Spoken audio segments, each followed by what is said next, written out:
I've seen this picture of you at the NFL Combine, Yeah. which, What? Yeah, I ain't seen no picture of no NFL well, I saw combine. you in like the NFL Combine looking like workout Yeah, like shit. a workout. Was that just a workout you were doing for a team?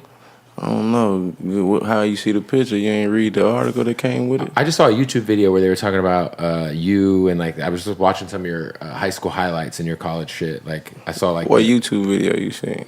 dude, I don't know, man. It was like a YouTube video. It showed like you announcing that you're going to Indiana State, and What's a YouTube video called? I don't know. I just literally typed in EST Gee football highlights, and I was like, damn, this dude was a beast. You played linebacker, right? What do that got to do with music and shit right now? No, I'm just curious because I'm a big football fan. So like, I'm just like, I'm a huge football fan, and I find it fascinating that like you really like had like a real high level like football run. You know what I'm saying? Before the rap shit like took off. So yeah, I just think it's fast. It's obviously a part of your story. So I know it doesn't have anything to do with what's going on right now, but that's fair. I was gonna ask you like when it comes to, I remember when you signed with Gotti. I remember the viral moment where there was just all this cash, and at that time, I feel like there was like a bidding war going on for EST Gee at that moment. One, what made you rock with Gotti, and what is something over the last 2 or 3 years that you have learned? Let me.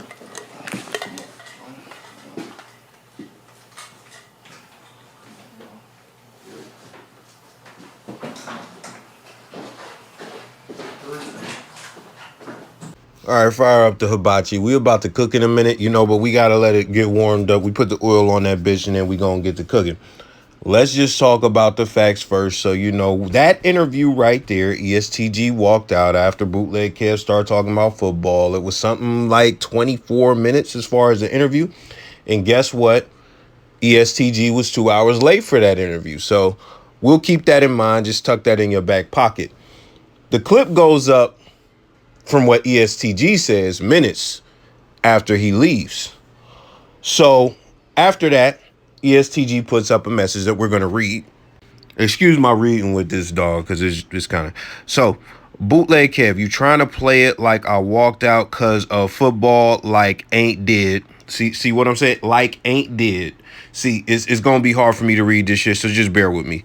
Like ain't did plenty of interviews talking about playing and talk about it in my music. You asking me if I remember the old man porn star, if I believe in aliens in the NFL Combine, what the fuck that got to do with my album dropping Friday? I literally just walked out that interview 2 hours ago, and you already got a clip up. You trying to go viral, LOL 100. I got real life shit going on. Ask around. Now, I watched a Flacco video about this, and Flacco's narrative that was basically EST Gee is embarrassed of trying to be an athlete and stuff like that because hood niggas don't respect that and da-da-da-da. I'm gonna tell you some shit, and you can hear it in the music. It's some shit that niggas from motherfucking Brooklyn to LA to Houston and all of that.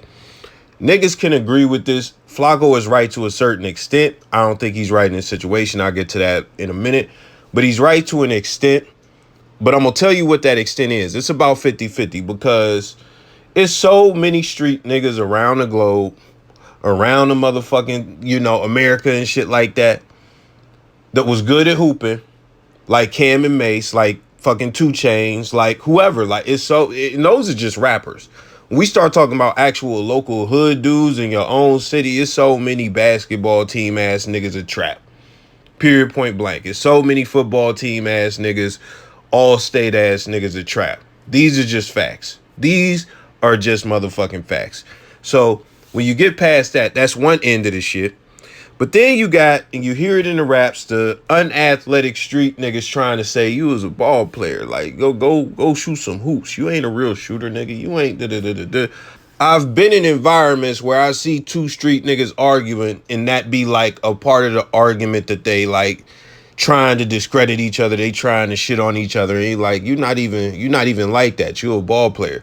So, when we talk about just the dynamics of street niggas and shit like that, that's something. But I'm going to show you a couple clips of EST Gee talking about the football shit, which is going to pretty much dispel that shit as far as like, you know, the whole, oh man, this nigga's embarrassed of his past and da-da-da-da-da. So let's run those. When you graduated high school in 2012, you got a full-length football scholarship to Indiana State, right?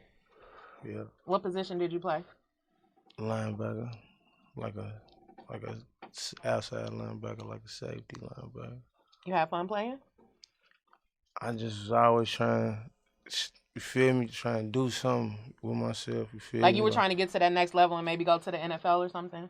It wasn't even, I don't think it was even about that. It was just, you feel me, it was a way to, I felt like it was a way to get out? Yeah, you know what I'm saying? At the time, it seemed like the best way. Because it's the same shit around you every day. Like, I see niggas that been rich or look rich, you know what I'm saying? Then they be fucked up, you know what I'm saying? So you were like, when you were in high school and college and like you were being like the football star and, you know what I'm saying, the top tier athlete and all that stuff, did you hit all the cheerleaders? Nah, it wasn't like that. All my niggas was good, like all of us. But this is the question. When you was playing football, you was doing your thing before motherfuckers What knew position? Linebacker. I'd have shook the shit out you in the hole. I'm just telling you. Listen, You too small, Gil. I'd I don't think it. have shook the shit out of him in the hole. I don't think it. Listen, I don't think the it. lineman would have lined it up right. He'd have been like this. I'd have seen him all through his helmet. He'd have been. You'd have killed him, huh? And we would have met right there, and I would have put a move on him and put the wiggles that spin move. Oh, While you was wiggling, I was gonna be jumping through your jersey number. Your mind was still gonna be wiggling, but it was a tackle for a loss. they said you was a bad motherfucker. Yeah, he was a bad motherfucker. Hell yeah. High school and all that. Hell yeah. Indiana State, went over there, then went to junior college, double back with the all that shit. I tried hard. Now, let me ask you a question, though. Before the motherfuckers knew you could rap, what was you listening to when you was in that jersey, in that uniform that had you saying, I got to put these rhymes together? What was you listening to? Nah, it ain't happen like that. I wasn't thinking about putting no rap, nothing together. So you see all that. Now, to me, well, first off, I have to give context. Those interviews are from 2 years ago, and they are from around the same time frame, August and October 2021. So there you have that. He's talked about this openly before, and he also said he's rapped about it in his music. I listened to EST Gee. I cannot recall no bars about that, but all that aside, I don't think that he was embarrassed to talk about his football shit at all. He may be tired of it, but as far as that, I don't think he's embarrassed about it at all. I think that's just not true. Now, when it comes down to it, what I think is he didn't want to be there in the first place. He didn't want to do the interview. I'm not about to sit here and lie to you. He doesn't do the best interviews. He's not a 2-hour interview guy. He showed up 2 hours late. Like I told you earlier, that's basically that superstar syndrome shit. I don't have to be professional because I'm a rapper. I don't have to value other people's time because I'm a rapper. And this is not something a high priority. And I don't really want to do this. That's the message that it sends to me. It should have just been canceled. But, you know, you gotta do what you got to do when you're dealing with these star niggas. And that's what your platform is built around. You got to get the interviewing Bootleg Kev. He came out on top by getting the clips and all that stuff. He going to get the clicks, views, and the money. That's what it is. But as far as that, he didn't want to come. And the other thing that he mentioned in that, you know, Instagram post, he said, you know, what he got to do about the music. He even said that there. What he got to do about the music. Well, this is the thing. Like, that's bullshit as well, because in these interviews, he's not talking all about the music. So that's the first thing. He's talking about his past. He's talking about other bullshit. I done seen a clip of him talking to a chick on the radio about, you know, what type of date she was and shit like that. But this is the other thing. You know, he did ask him some questions that are in alignment with everything else that he be talking about in all the interviews as far as his past. You know, I found out something I don't think he said. I don't know if he said this in another interview, but one of the cops who was in the Breonna Taylor shit had a gun in his face, you know, all of that shit, or had a gun aimed at him, something along those lines. And I think that put him on the hating cops or whatever. But outside of that, the first question he asked was, what is your creative process? His response was, I just be getting money. He wasn't into this shit. He didn't want to do this shit.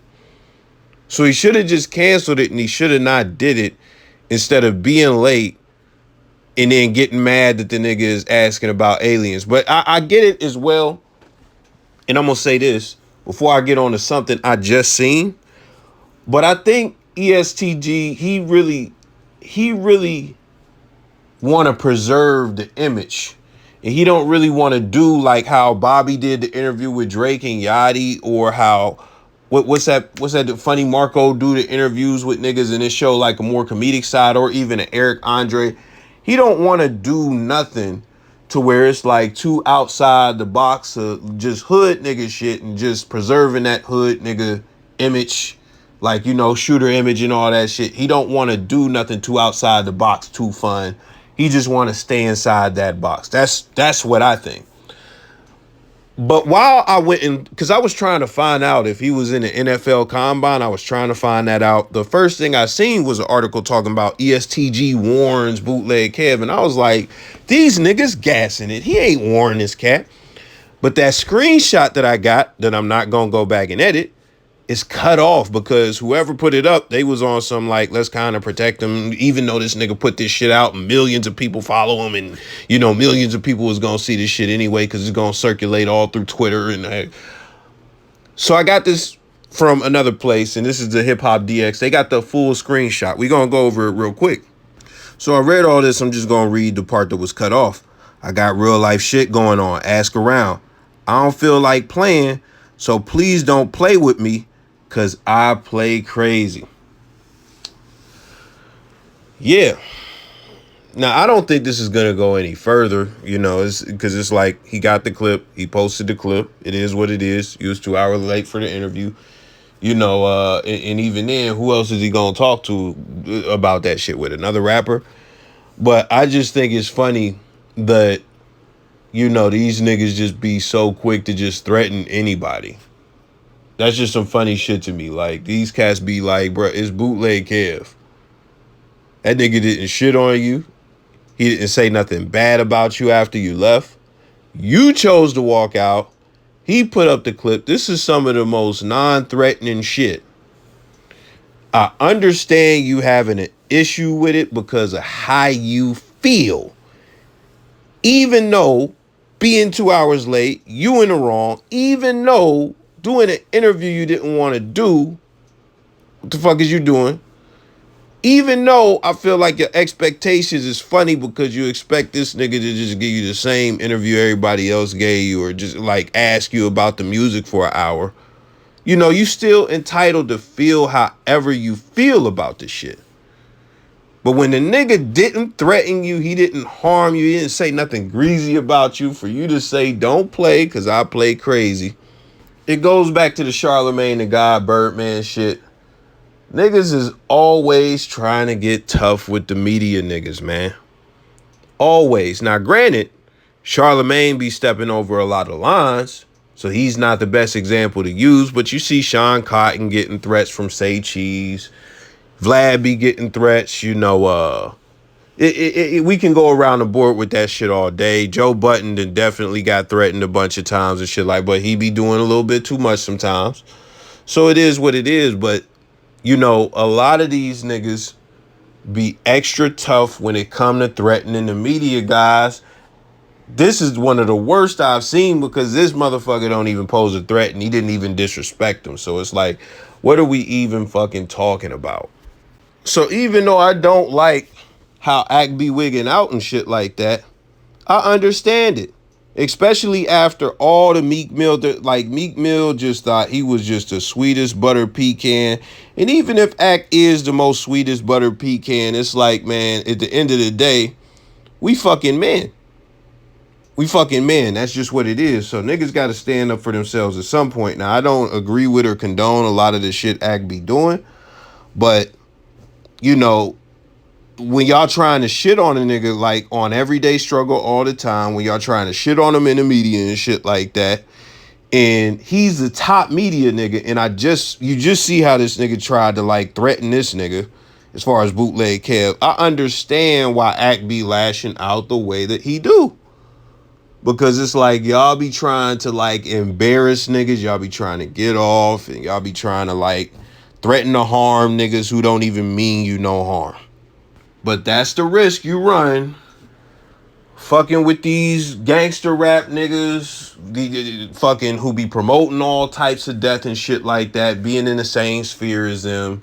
You say something that upsets their sensitivity, or even if you just do anything that triggers their sensitivity, don't matter if disrespect is intended or not, these niggas is gonna feel some type of way. They gonna threaten you, they gonna try and harm you, etc., etc. So it is what it is, man. Let me know your thoughts. I'm out.